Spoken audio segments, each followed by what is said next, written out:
बिस्मिल्लाहिर्रहमानिर्रहीम। अस्सलाम वालेकुम दोस्तों। क्लास 8 में बलूचिस्तान बोर्ड। आज हम क्या है 5.1 को स्टार्ट करने जा रहे हैं। तो 5.1 में सिर्फ हमने क्या करना है, रेशियो के क्वेश्चन करने। इससे पहले हमने 5.1 का इंट्रोडक्शन पढ़ लिया, वहां पर मैंने आपको बता दिया कि रेशियो क्या है और प्रोपोर्शन क्या है। तो आज हम रेशियो के क्वेश्चन करने वाले, मतलब प्रोपोर्शन के क्वेश्चन करने वाले। क्वेश्चन नंबर 1 में हमें क्या किया, देखो सिंपल आपने डेटा लिखना है।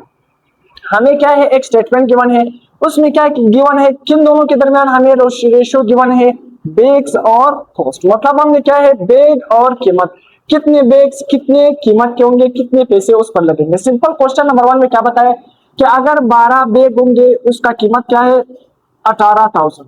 मतलब 12 बेग की कीमत कितनी है, 18,000। तो 18 बेग की कीमत कितनी होगी तो आपने बताना है। आपसे पूछा गया कि 12 बे की कीमत क्या है, 18,000। तो 18 बे की कीमत कितनी होगी, तो जो चीज आपने बताना है उसकी जगह क्या लिखो, एक्स लिखो, सिंपल। और जिस चीज में कॉस्ट आपने बताना है तो आपने कॉस्ट की जगह यहाँ पर क्या लिखना है, एक्स लिखना है, बाकी इधर उधर नहीं लिखना। अब आपने सिंपल समझना है कि ये डायरेक्ट प्रोपोर्शन है या इनवर्स प्रोपोर्शन है। दो चीजें यहाँ पर आपने समझ ली। तो कि ये डायरेक्ट प्रोपोर्शन है या इनवर्स प्रोपोर्शन है। देखो अगर 12 बे की कीमत 18,000 है तो 18 बे की कीमत कितनी होगी, एक्स। देखो 12 बे की कीमत 18,000 है तो 18 बे की कीमत क्या होगी, ज्यादा होगी। पहले बेग 12 थे, बेग को हमने बढ़ा दिए, कितने कर दिए, 18 कर दिए। देखो अगर बेग बढ़ जाएंगे तो आसान अल्फाज में कीमत भी क्या हो जाएगा, बढ़ जाए, कीमत भी क्या हो जाएगा, बढ़ जाएगा। तो कीमत बढ़ जाएगा सिंपल में। तो हम इसको रेशियो में किस तरह लिखेंगे, 12 रेशियो 18,000। इसको अपने सिंपल इस तरह लिखना है, डायरेक्ट प्रोपोर्शन में अपने ज्यादा देखना नहीं। 12 से हमने क्या कर दिए, 18 बेग बढ़ा दिए। जब हमने 12 से 18 बेग बढ़ा दिए तो हम रेशियो को नीचे की तरफ लाएंगे। ये हेड उस चीज को जाहिर कर रहा है, जो चीज बढ़ रहा है उस चीज की तरफ अपने हेड रखना होगा। उसी तरह 18,000, 12 बेग की कीमत 18,000 है तो 18 की कीमत क्या होगी, ज्यादा होगी। तो हम क्या करेंगे, लाइन को नीचे की तरफ इस तरह ड्रा करेंगे, ये एरो के इस तरह लिखेंगे। डायरेक्ट प्रोपोर्शन में ज्यादा अपने नहीं देखना है एरो, क्योंकि डायरेक्ट प्रोपोर्शन में या तो दोनों एरो नीचे होंगे या दोनों एरो ऊपर की तरफ होंगे। इसमें ज्यादा कंफ्यूजन की बात नहीं है, अगर आप एरो लिखो ना लिखो कोई भी कंफ्यूजन नहीं होगी। कंफ्यूजन किस में होगा, इनवर्स रिलेशन में, क्या आपने एरो किस तरह लिखना है। देखो जहां पर एरो का टेल आ रहा होगा वहां पर आपने क्या लिखना है, 12 लिखना है, फिर क्या लिखना है, 18,000 लिखना है, फिर क्या लिखना है, 18, फिर क्या लिखना है, एक्स लिखना है, फिर क्या लिखना है, एक्स। तो सिंपल 12 रेशो, फिर क्या लिखोगे, 18,000, फिर प्रोपोर्शन, फिर क्या लिखोगे, 18 रेशो एक्स। सिंपल क्या है, 18 रेशो एक्स लिखोगे। तो सिंपल देखो फिर से उसी तरह जब आपका डायरेक्ट प्रोपोर्शन बन गया, आपने यहाँ पर रेशियो बना दे। देखो आपने क्या करना है, मीन को आपस में मल्टीप्लाई करना है, एक्सट्रीम को आपस में मल्टीप्लाई करना है। देखो ये जो दरमियान में है ये मीन होते हैं, जो लास्ट में होते हैं वो क्या होते हैं, एक्सट्रीम। तो एक्सट्रीम को मल्टीप्लाई करो और मीन को मल्टीप्लाई करो। तो मीन हमारे पास क्या है, देखो एक्सट्रीम हमारे पास क्या है, 12 ज़रब एक्स। तो 12 ज़रब एक्स इज इक्वल टू 18,000 ज़रब 18। 12 यहाँ पर मल्टीप्लाई हो रहा है, यहाँ पर आकर क्या हो जाएगा, डिवाइड। तो 18,000 को जब आप 18 से मल्टीप्लाई करोगे फिर 12 से डिवाइड करोगे तो आंसर क्या आएगा, 27,000। तो 18 बे की कीमत कितनी होगी, 27,000। अब इसके बाद क्वेश्चन नंबर 2, इसमें आपके साथ क्या है, सूट और इसके कॉस्ट की बने कि देखो 10 सूट की कीमत कितनी है, 5,000। कितनी है, 50,000। क्या है, 50,000, सॉरी 5,000। 10 सूट की कीमत 50,000 है तो 3 सूट की कीमत कितनी होगी, 3 सूट की कीमत क्या होगी, कितनी होगी। देखो इसमें फिर से डायरेक्ट रिलेशन है, अगर 10 सूट की कीमत क्या है, 50,000 है तो 3 सूट की कीमत क्या होगी, सिंपल अगर 10 की 50,000 है, अगर हम सूट को कम करेंगे तो सिंपल अल्फाज में कीमत भी क्या हो जाएगी, कम हो जाएगी। तो एक चीज को कम करने से दूसरी चीज भी क्या हो रही है, कम हो रही है। तो ये कौन सा रिलेशन होगा, डायरेक्ट रिलेशन होगा। फिर से आपने रेशियो बनाना है, 10 रेशियो फिर क्या है 50,000, फिर प्रोपोर्शन फिर क्या लिखोगे, 3 रेशियो एक्स। तो सिंपल आपने क्या करना है, मीन को आपस में मल्टीप्लाई करना है और एक्सट्रीम को आपस में मल्टीप्लाई करना है। तो 10 को x से मल्टीप्लाई करोगे 10x, 50,000 जरा बेहतरी यहाँ पर आप करोगे मल्टीप्लाई करोगे। तो सिंपल 10 यहाँ पर मल्टीप्लाई हो रहा है, दूसरी साइड पर शिफ्ट करोगे क्या हो जाएगा, डिवाइड हो जाएगा। तो 50,000 जरा बेहतरी डिवाइडेड बाई 10, आंसर क्या बन जाएगा, सिंपल 15,000। तो आपका क्या बन जाएगा आंसर। देखो आप इसको सिंपल भी कर सकते हो, 0 0 के साथ खत्म हो गया, 5 को 3 से मल्टीप्लाई करोगे क्या बन जाएगा, 15 बन जाएगा। और कितनी जीरो है यहाँ पर, 1 2 3, 3 जीरो यहाँ पर लिखो। ये बेसिक कैलकुलेशन आप खुद भी कर सकते हैं। तो कितनी कीमत बन गई, 15,000 बन गई। अब क्वेश्चन नंबर 3 में कंप्यूटर्स है और उसकी कीमत है। 5 कंप्यूटर की कीमत कितनी है, 5 लाख है। तो आपसे पूछा गया कि 15 लाख में कितने कंप्यूटर आएंगे। सिंपल देखो, अगर 5 कंप्यूटर की कीमत 5 लाख है तो अब 15 लाख में कितने कंप्यूटर आएंगे। सिंपल है यहाँ पर देखो, हाँ डायरेक्ट रिलेशन होगा। अगर हमने 5 लाख से 15 लाख कर दिया तो सिंपल अल्फाज में कंप्यूटर भी क्या आएंगे, ज्यादा आएंगे। 5 कंप्यूटर 5 लाख के होंगे तो 15 लाख के कितने कंप्यूटर आएंगे। अगर आप पैसे भी बढ़ाओगे तो कंप्यूटर भी आपके साथ ज्यादा होंगे। तो कौन सा रिलेशन है, डायरेक्ट। पैसे के बढ़ाने से आपके साथ कंप्यूटर भी बढ़ जाएंगे। तो सिंपल रेशियो किस तरह बनाओगे, 5 रेशियो, फिर क्या लिखोगे, 5 लाख, सॉरी 5 लाख नहीं 50 लाख, फिर क्या है 5 लाख में 50 लाख बोलो सही है, 5 लाख।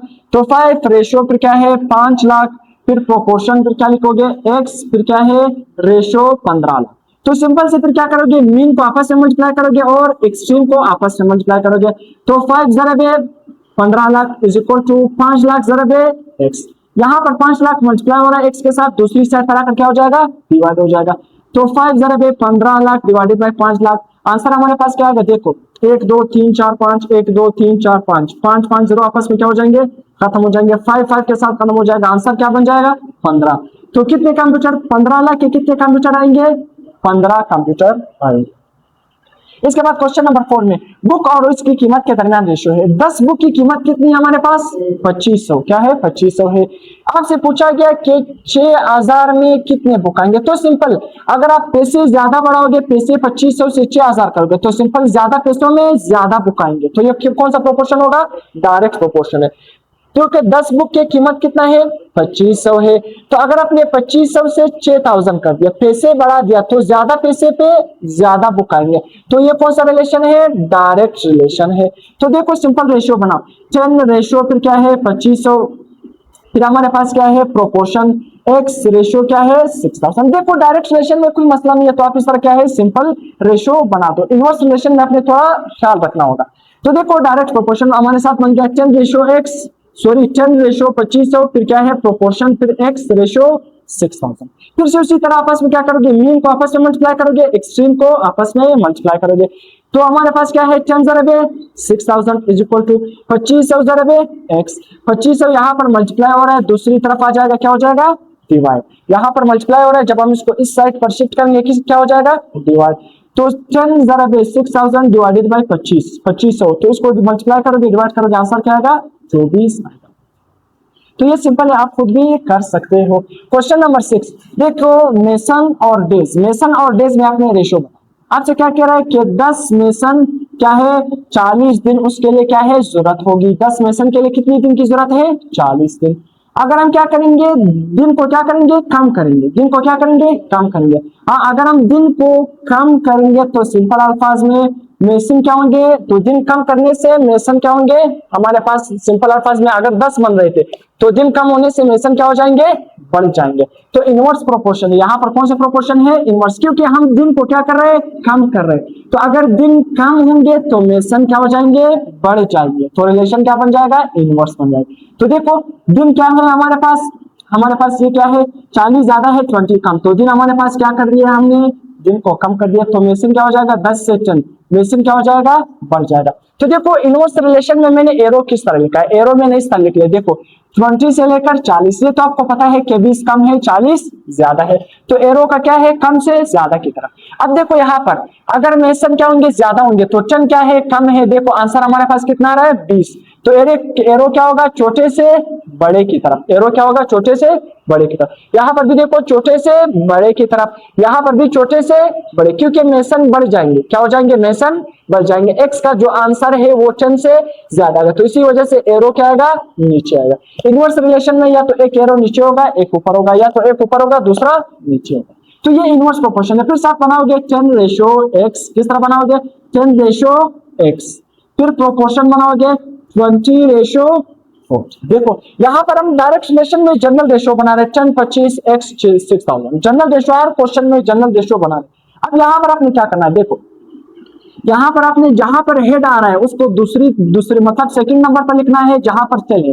देखो ये एरो का क्या है चल, ये एरो का क्या है चल, और ये एरो का क्या है हेड। तो चल को पहले लिखना है, चल वाली नंबर को पहले लिखना है और हेड वाली नंबर को बाद में लिखना है। फिर प्रोपोर्शन लिखोगे, देखो चल वाला नंबर क्या है 20 और हेड वाला नंबर क्या है 40। तो आपने लिख लिया। फिर से उसी तरह देखो, मीन को आपस में मल्टीप्लाई करो और एक्सट्रीम को आपस में मल्टीप्लाई करो। तो 10 ज़रब 40 इज इक्वल टू x ज़रब 20, तो 20x 20 यहाँ पर मल्टीप्लाई हो रहा है, इस साइड पर आकर क्या हो जाएगा डिवाइड हो जाएगा। तो 10 ज़रब 40 डिवाइडेड बाय 20, तो सिंपल हमारे पास आंसर क्या आएगा 20 नेशंस आएंगे। तो आप इसको खुद भी डिवाइड कर सकते हैं, देखो 0 0 के साथ कट जाएगा, 2 1 ज़ार 2, 2 2 ज़ार 4, 10 को 2 से मल्टीप्लाई करो क्या बन जाएगा 20। तो इसी वजह से ये मैंने कैलकुलेशन आपके लिए छोड़ी है, बहुत ही सिंपल कैलकुलेशन। क्वेश्चन नंबर 6 में देखो फिर से इनवर्स रिलेशन, एग्जामिनर और हावर्ड। हमने क्या किया कि मैथ के पेपर को चेक करने के लिए कितने एग्जामिनर है 9 एग्जामिनर 10 घंटे लगाते हैं। कितने घंटे लगाते हैं 9 एग्जामिनर है पेपर चेक करने वाले हैं 10 घंटे लगाते हैं। अगर हम क्या कर दें एग्जामिनर को बढ़ा दें 9 से क्या कर देंगे 12 कर देंगे। तो सिंपल अगर एग्जामिनर बढ़ जाएंगे तो घंटे कम लगेंगे, घंटे क्या होंगे कम लगेंगे। अब यहाँ पर देखना 9 से हमने 12 कर दिया तो एग्जामिनर बढ़ गया, तो हम क्या करेंगे जब एग्जामिनर बढ़ गए तो आपने क्या करना है हेड उधर ही लाना है जहां पर क्या होगा ज्यादा नंबर होगा, जहां पर क्या होगा ज्यादा। तो 9 बड़ा है या 12 बड़ा है, तो हम एरो को क्या करेंगे 9 से 12 की तरफ लाएंगे। क्यों अपने हमेशा एरो को किस तरफ क्या करना है जहां पर बढ़ रहा है। 9 क्या है कम 12 क्या है ज्यादा है, तो हम एरो को 9 से 12 की तरफ लिखेंगे ना कि 12 से 9 की तरफ। अगर आपने इस तरह लिख लिया तो आपका आंसर क्या आएगा गलत आएगा, क्योंकि हमने एग्जामिनर को क्या कर दिया 9 से 12 कर दिया, एग्जामिनर को बढ़ा दिया, तो इसी वजह से 9 से 12 की तरफ। अब देखो जब एग्जामिनर बढ़ जाएंगे तो हमारे पास यहाँ पर जो x का आंसर आएगा, x का आंसर क्या आ जाएगा कम आएगा, x का आंसर क्या आएगा कम। तो 10 हमारे पास क्या है ज्यादा, तो एरो किस तरफ जाएगा ऊपर की तरफ। तो 10 ज्यादा है, जब x का आंसर हम निकालेंगे देखो x का आंसर हमारे पास कितना आ रहा है 7.5। तो हमेशा एरो सिंपल अपने जेहन में रखना है। देखो अक्सर स्टूडेंट कंफ्यूज हो जाते हैं इनवर्स प्रोपोर्शन में। अपने एरो किस तरह लगाना है, एरो हेड किधर आएगा जहां पर ज्यादा नंबर होगा। हेड कहां पर आएगा जहां पर कोई भी चीज बढ़ रही होगी, और चल कहां पर होगा जहां पर कोई भी चीज क्या होगा कम होगा। तो चल आपने वहां पर लिखना है जहां पर कोई भी चीज कम होगा, तो हेड वहां पर लिखना है जहां पर कोई भी चीज ज्यादा होगा। तो एक्स का आंसर देखो अभी मैं आपको बताऊंगा कितने घंटे आ रहा है 7.5 आवर। तो ये तो कम है ना, 7.5 कम है और 10 क्या है ज्यादा। तो जहां पर कम होगा वहां पर आपने चल लिखना होगा, जहां पर ज्यादा होगा वहां पर आपने क्या लिखना है हेड। ज्यादा नंबर की तरफ हेड को ले जाना है, कम नंबर की तरफ अपने टेल को ले आना। कम नंबर टेल, ज्यादा नंबर हेड, एरो का हेड। तो इनवर्स प्रोपोर्शन आप बनाओ। देखो चल वाली नंबर को हम क्या करेंगे पहले लिखेंगे 9, फिर रेशो, और हेड वाली नंबर को हम क्या करेंगे बाद में लिखेंगे, फिर प्रोपोर्शन लिखोगे। देखो चल वाला नंबर हम क्या करेंगे पहले लिखेंगे, फिर रेशो, फिर क्या है हेड वाली नंबर को हम क्या करेंगे बाद में लिखेंगे। ये भी आपने याद रखना है कि जो चल है उस नंबर को पहले लिखना है, हेड वाली नंबर को बाद में लिखना है। तो फिर से आप क्या करोगे मीन को आपस में मल्टीप्लाई करोगे, एक्सट्रीम को आपस में मल्टीप्लाई करोगे। 9 ज़रब 10 12 ज़रब x, तो 12 यहाँ पर मल्टीप्लाई हो रहा है, इस साइड पर आकर क्या हो जाएगा डिवाइड हो जाएगा। तो 9 ज़रब 10 डिवाइडेड बाय 12, आंसर क्या आएगा 7.5 आवर्स। कितने घंटे उसको लगेंगे चेक करने के लिए 7.5 आवर। तो यहाँ तक आपने नोट करना है। नेक्स्ट क्वेश्चन हम नेक्स्ट वीडियो में करेंगे।